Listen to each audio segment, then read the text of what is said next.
Radhe, who is the executive director of the center. We met with Radhe some years, 5 years back, online, studying Vedic studies and Gita and hymns, and met only 5 years later here in the body for the first time. It's very interesting experience when you know the person well, inside out, but never met in the physical body. It's kind of and then you meet in the physical body and you recognize the same features. Of course, she had her own background in the management and business, and graduated from Harvard School of Economics as an MA in business. MBA. And then she turned towards Sri Aurobindo and discovered Sri Aurobindo. Sri Aurobindo was waiting for many years, as she explains this to us. She discovered him before, but never could really come to him. It was always something else to do in between, but there was a time when he opened up to it. And she is now working with us, and we are very happy to have her on board us. So she will present the vision of the center in the US, and I will add to it the vision of the center in Surat. So please, Radhe. Thank you very much. I'm thrilled to have a chance to be here in Auroville, to have a chance to meet everybody, and to also visit Pandi and the ashram there.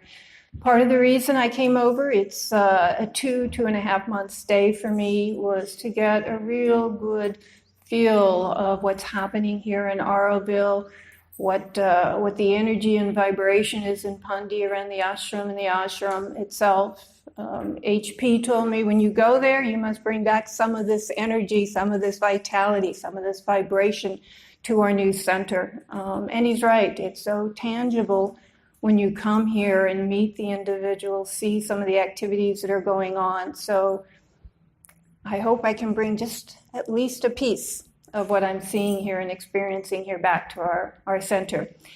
I'll take you through just a number of slides, 7 or 8 slides. As HP was saying about Surat Center, it's even more so about our center in America.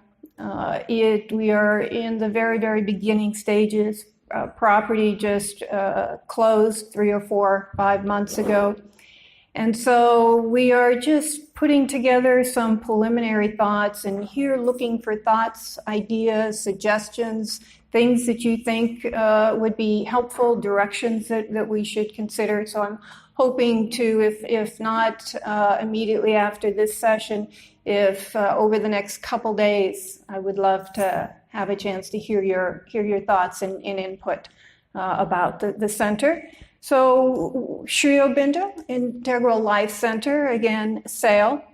And what I'm going to do is, we were hoping to have internet connection here and be able to show you a very beautiful 3-minute video of the property itself and the estate home that sits on it. It gives you a very good sense of the beauty and the surrounding area.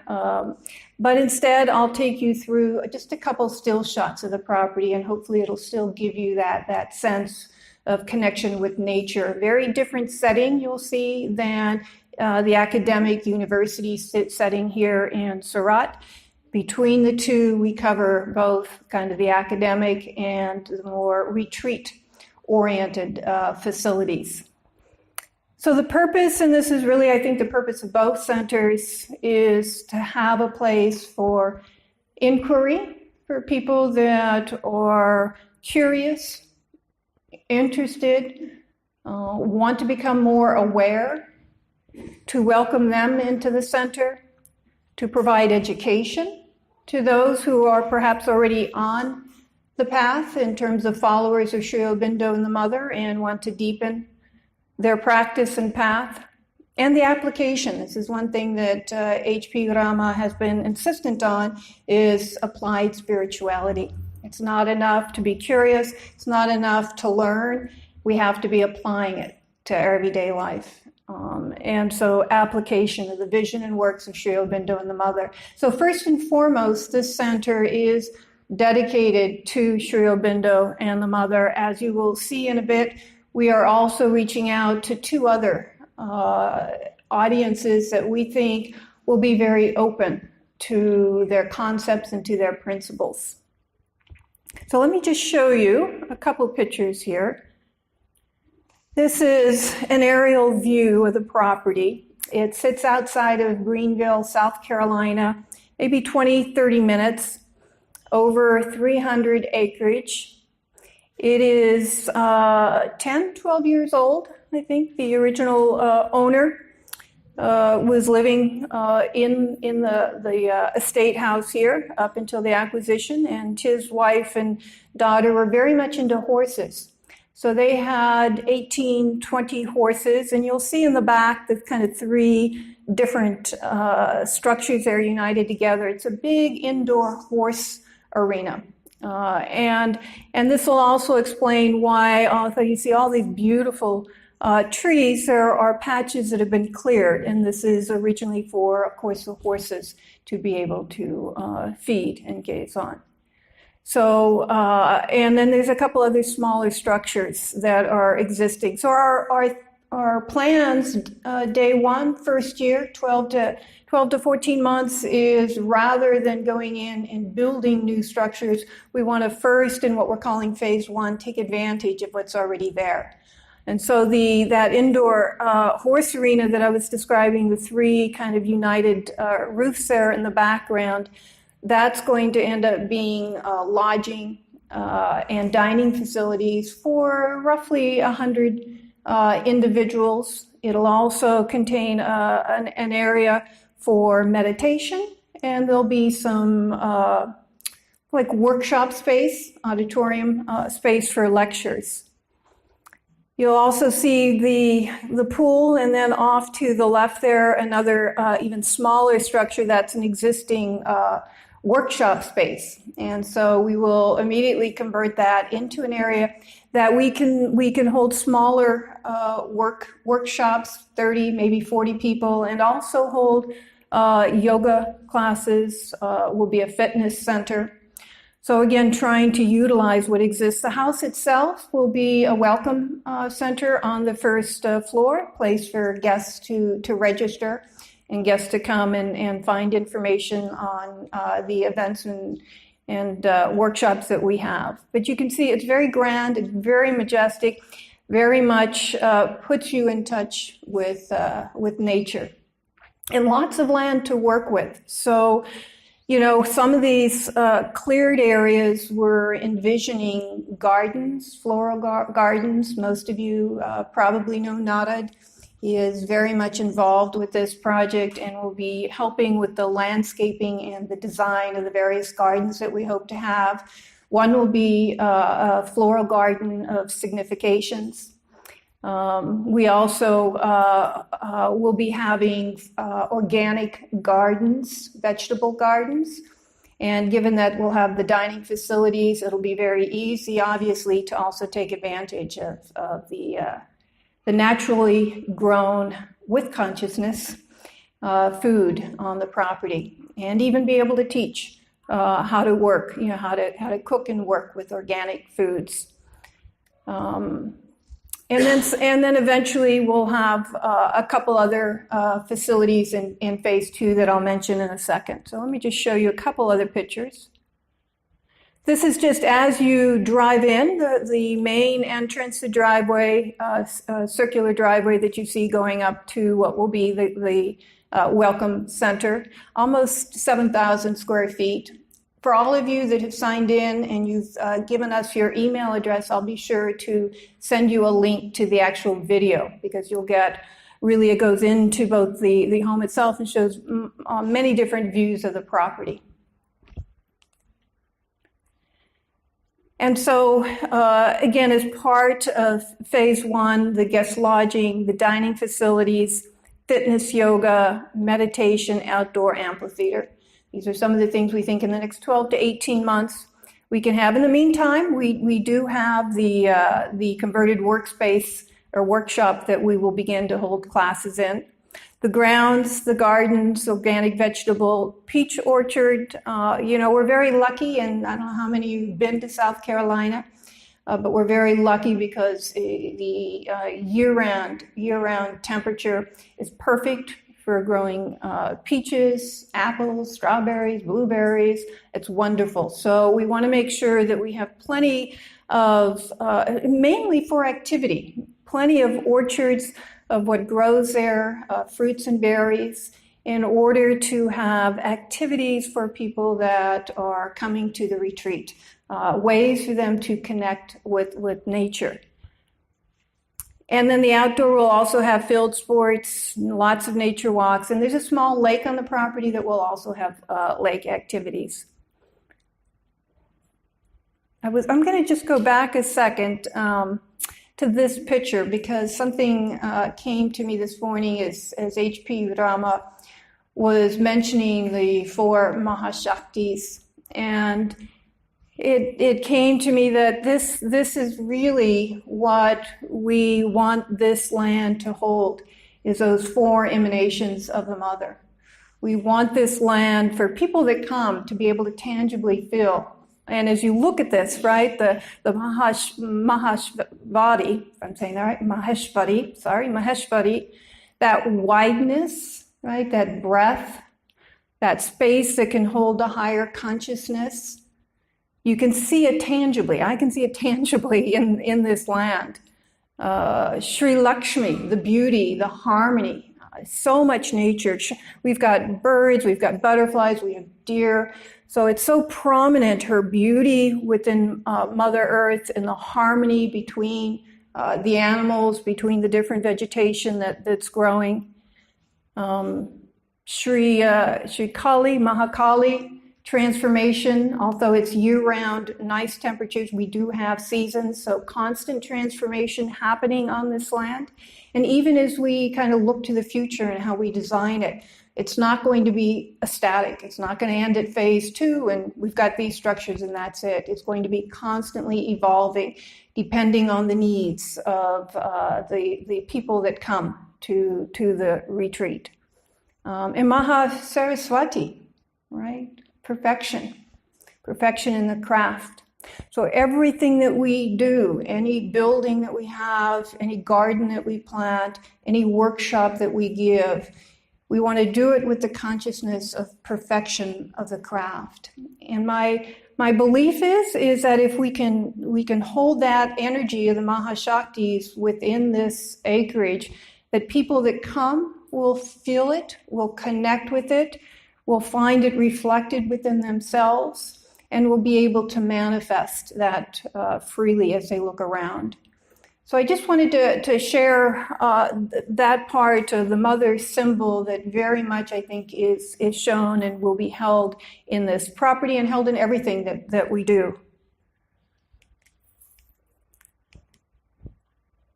Let's see, I think I finished. Yes, an outdoor activity. So phase 2, what we're calling phase 2, a couple years away. We have here a picture of some crafts being done. We want to construct an arts and crafts barn in which we can bring the outdoors indoors.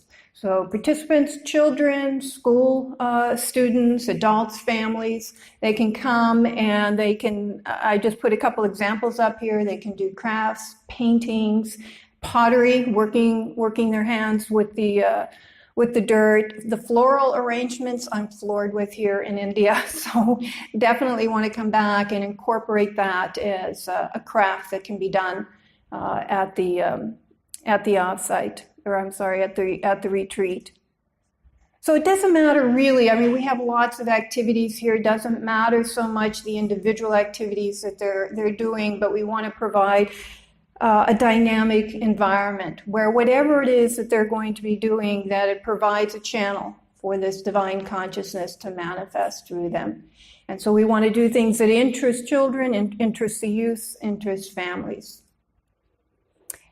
Part of phase 2 also will be a much larger meditation hall, inspired by the Matra Mandir and its surrounding gardens. And HP also envisions a secluded area. We have a larger lake, which will be very active, and then off to the side, there's a much smaller lake. And this place will be cleared a bit, and there'll be small cabins, individual cabins placed around the lake where people can come for a weekend, a week, 2 weeks, be secluded away from a lot of the activity that's going on at the retreat, and spend their time in meditation, in study, in their practice. So we want to really accommodate both those who want to get away and spend time alone in meditation, as well as families and children and other adults that want to come and be active and connect with Mother Earth. Sri Aurobindo Library, which we're here collecting and ordering many books to fill.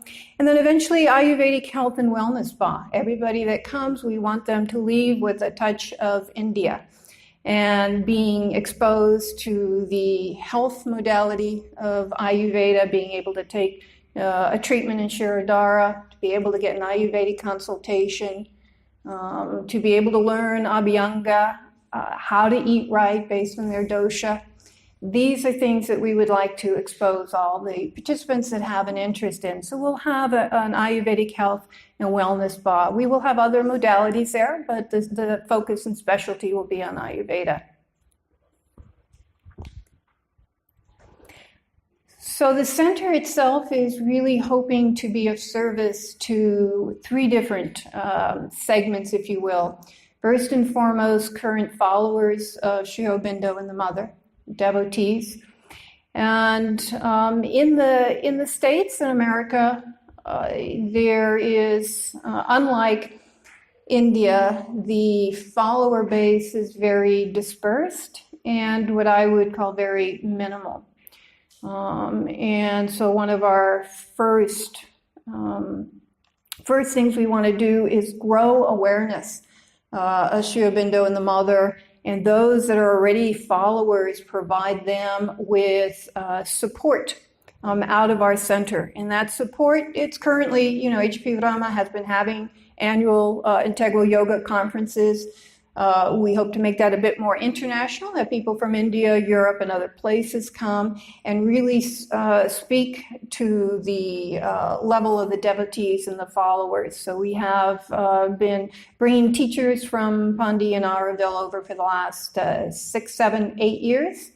And we'll be hosting one again in June 20th to 24th. If any of you can come, we would love for you to come and participate. And we also envision smaller theme-based conferences throughout the year, so not just the annual.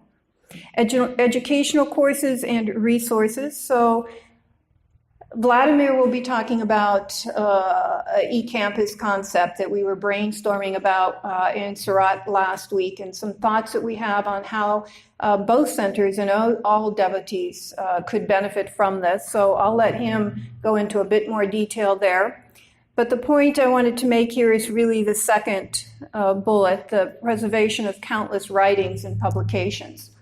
I, as Vladimir said, although I've been connected with Sri Aurobindo since my early 20s, I really haven't gone deeply into his work since, starting with Vladimir 4 or 5 years ago.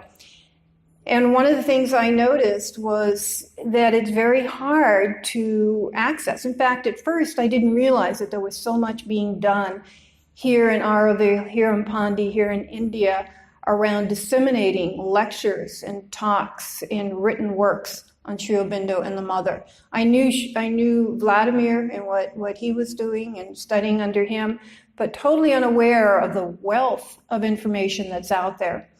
And I believe this is true also for other people in the United States. So as part of what we're kind of referring to loosely as an e-campus, the objective would be to try to pull together the resources that are out there, to preserve them, to make them readily accessible to people in kind of a common format, to even, help them, for those who are interested in some direction, to provide direction. But and this will help not only current followers, but obviously also new seekers that are interested and curious about the teachings, to give them ready access. So much being done, not to mention all of Sri Aurobindo's and the Mother's work, but what everybody here and elsewhere are doing in India to try to support and sustain this teaching. We need that to come to America in a ready form, and the internet is a real viable way to do it. The other thing we would like to do, we don't have a lot of teachers of the tradition in the US. We are bringing people from India each year. So we need to think of ways that we can support those in the United States that are followers and would like to reach out to their community, reach out to other touch points they have, and bring awareness of these teachings. So will be programs with their input that we will design. We'll support them in the field. The idea is, yes, this will be sort of a national Sri Aurobindo retreat center, but we need people out in the field, and they need support. They need support both in terms of material, in terms of resources, in terms of venue. Where are their conferences being held that they can speak at, that we can help them get a spot at? Where are their communities that are looking for this information? So this will be, to me, one of the biggest things we can do to help the existing follower base and new seekers to the yoga. And then community, just ways to connect the global community, whether it's India with the US or Europe with the US and India, etc. And I think for this, it's going to come back probably to a lot of, well, not only the International Integral Yoga Conference, but also what we hope to do with the internet and an e-campus.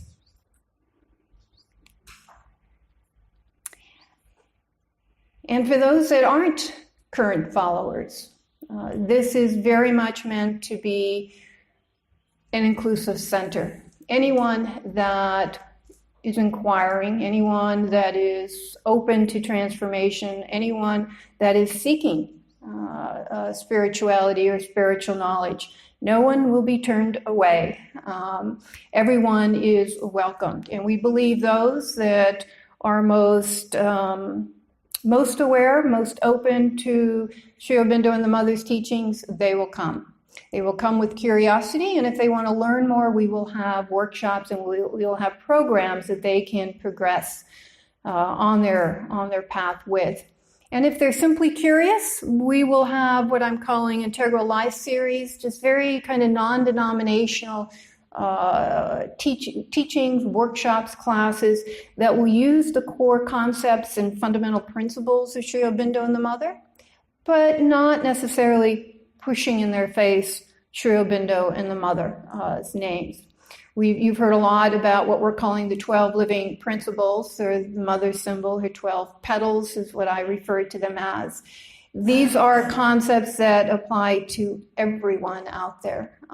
And so this Integral Life series, along with what they're doing in Surat around this, will be perfect material to introduce seekers to as things that they can immediately take back and begin to incorporate into their life. And again, while they're there, we will have meditations going on, we'll have workshops going on around Sri Aurobindo and the Mother, and we hope that they will make their way to those and also show that same curiosity and interest about learning.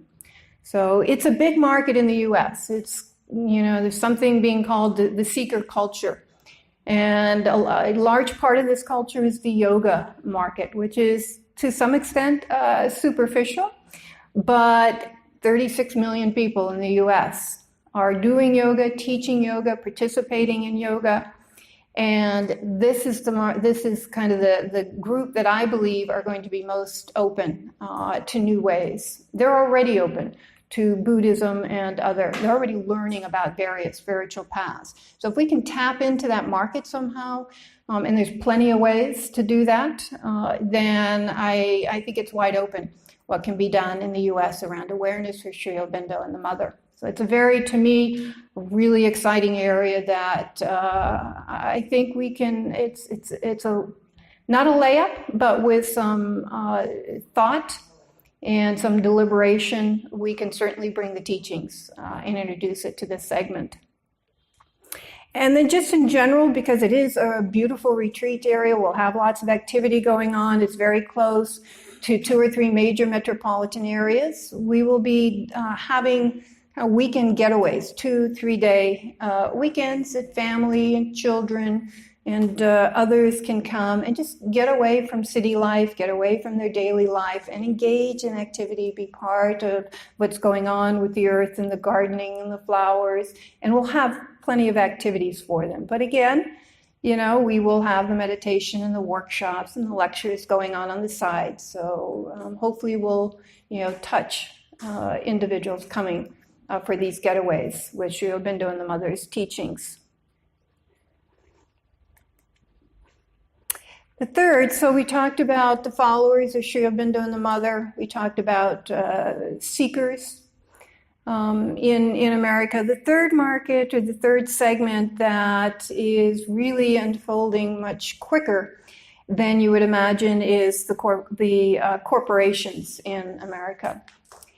And we believe that there is an opening now for introducing some of these concepts and principles of integral yoga and integral lifestyle into corporate America, and part of what we would like to use our retreat for, to host corporations, management teams at the retreat. And as you know, they may be coming initially to do their annual planning or annual budgeting, but we will offer some evening or some afternoon lectures on these integral yoga concepts and principles that can be applied in the workplace.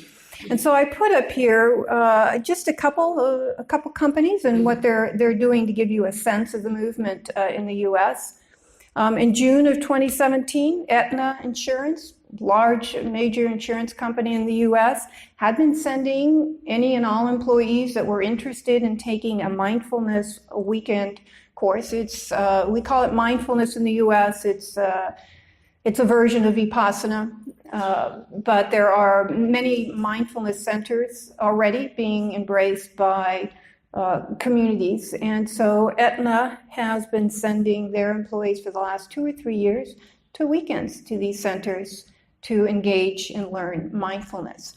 And what they have found as a result is that their employees come back, they show up more days for work, they seem happier, they seem to get along well, productivity goes up. I mean, this is America, right? So it's scientific. Show me the results and it'll be embraced. And this is exactly what's done. They went in with very specific things like mindfulness that could be quantified and shown the results of it over time, of meditation, of contemplation in the workplace.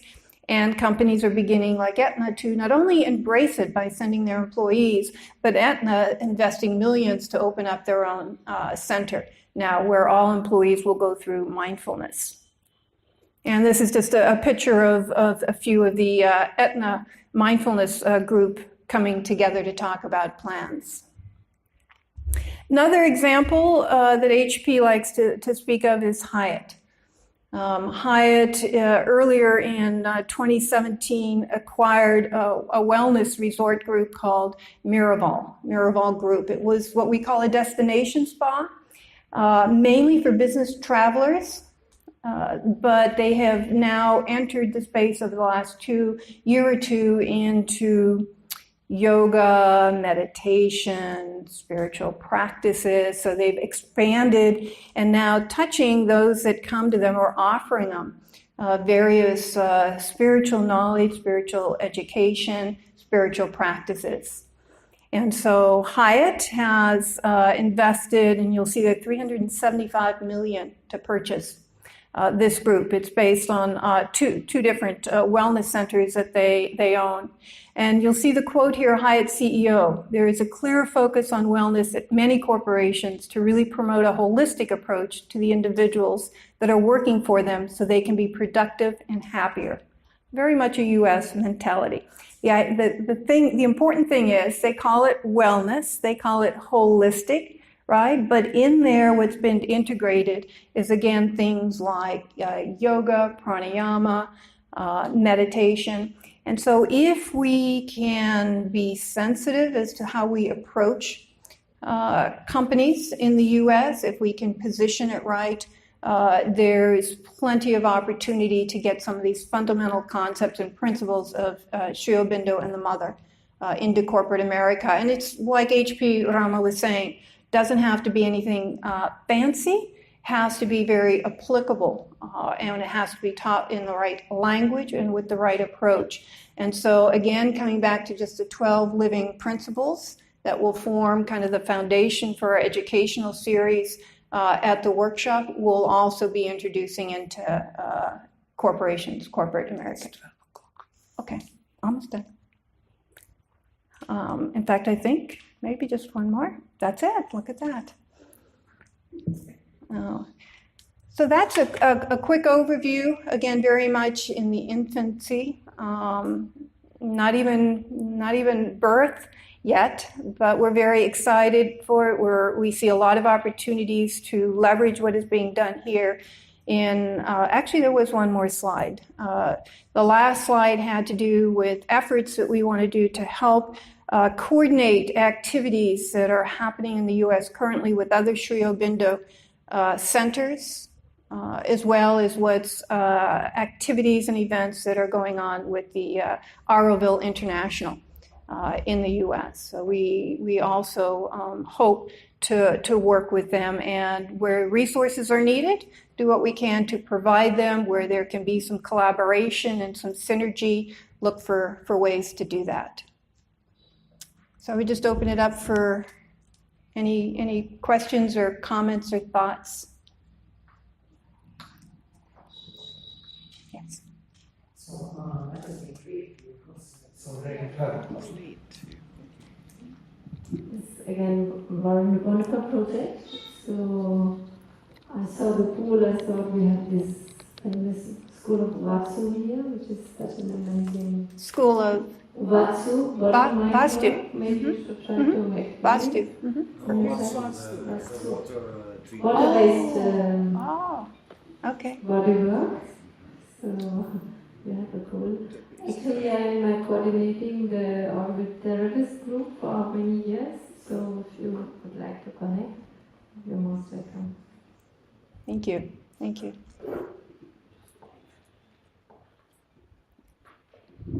Thank you very much.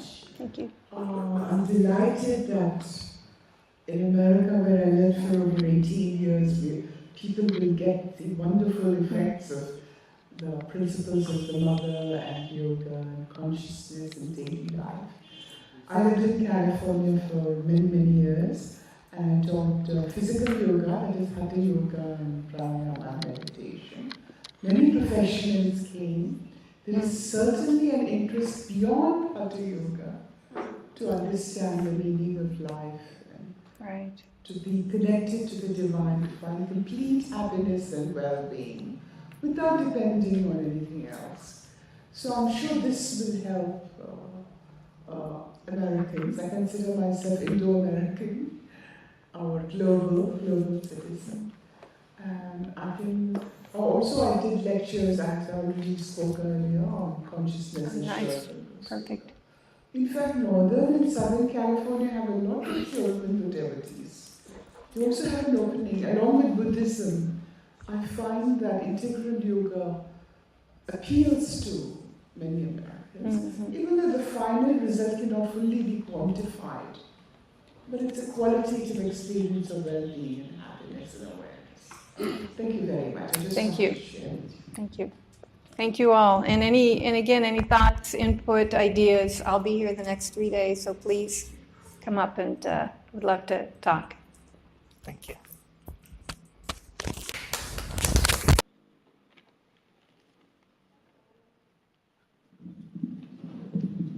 Thank you, Radhe.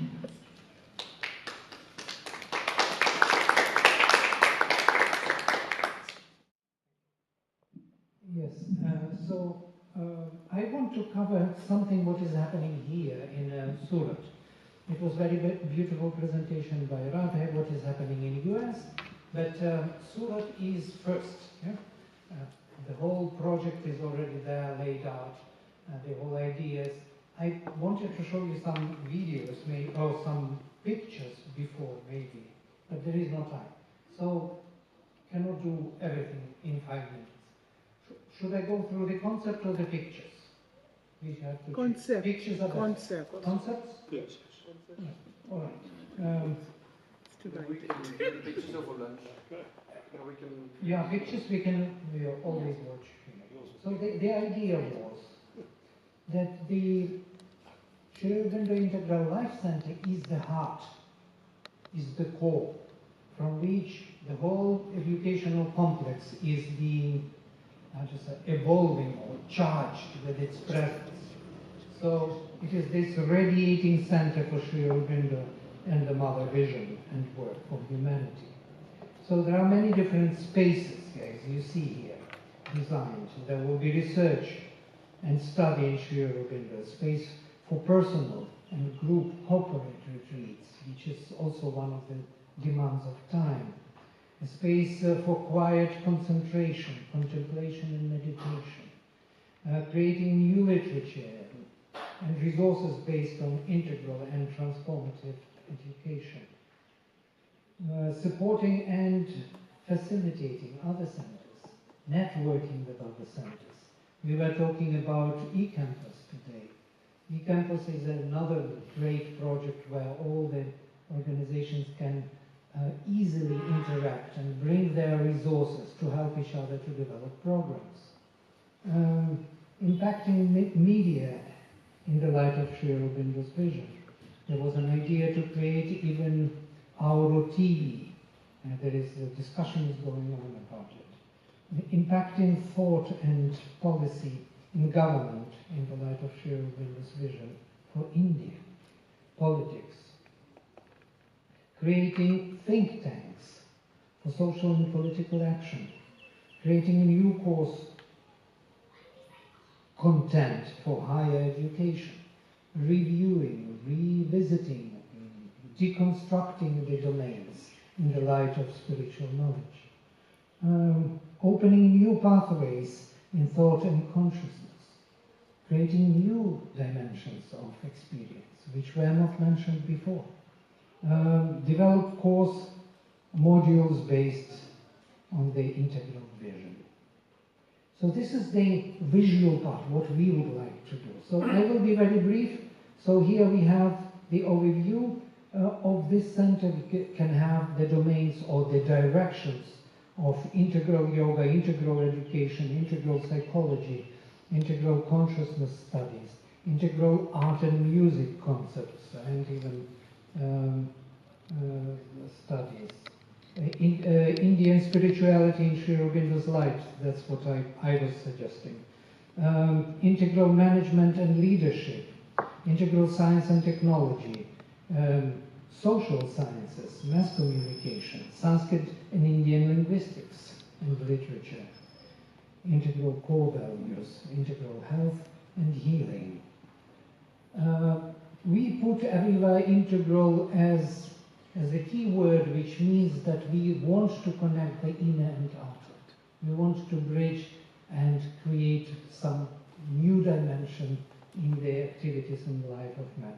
And after long debate how to call the center, we actually agreed that the best name would be the Integral Life Center. Not Integral Learning Center. I was for Integral Learning Center. I was suggesting let us have Sri Aurobindo Integral Learning Center. It's quite clear. But no, it fell to the very central point of life. Life has to change, and all activities in life. So this is the conceptual vision. I will not go any further because of lack of time. The photos I will show you later. It's a very beautiful design made by Mona. It is a part of our Auroville will be transported to Surat. Shall I show some? Just show Sure, would be nice. the module. Module. Yeah, 1 second. 1 second. I think it is in your presentation. Yes?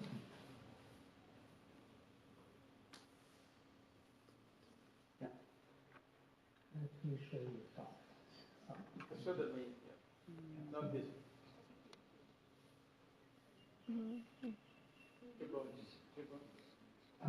Keep going. Look at this center. Yeah, this is. And it will have water body around and inside, and 4 chambers in different for meditation, or for different aspects of 4 Mahashaktis.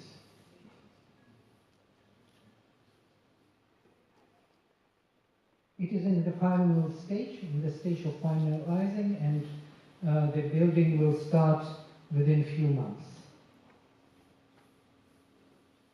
And will go on for 1.5 years maximum. So this center will become the heart of the university. So the university will have a heart, not only a brain. So, which is quite interesting. It's a new concept of looking at education. And most probably something similar will happen in US, when they start with the heart, and then the brain and the body will grow around. Because there is no other way for us to engage with life only through education only.